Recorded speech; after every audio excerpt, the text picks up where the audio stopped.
ngã giang sự cháu cầu sự phật xóa con vương ai do sự phù xóa cơ ý hàm mi sự giờ là một giờ là pháp lê mình đâu sự lối tăng vượt mình đâu sự kế chế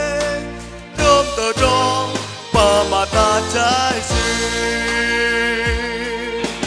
đã giang mềm cờ vân tờ ba xứ bên vai làng mơ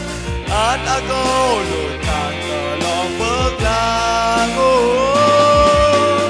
đã giang mềm cởi hàm hình xứ bên đi sương ấm thơ trong mềm sự tình lỡ mà lùi về cớ dễ hô xưa nay trong mơ gì mơ ra lùi về cớ gì hoa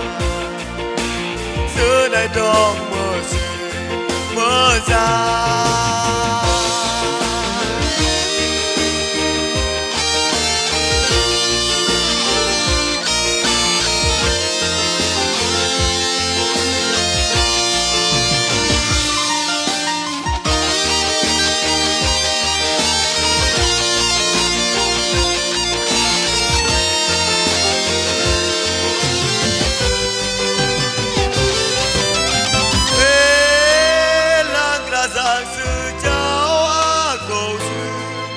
Phật xóa con vương ai do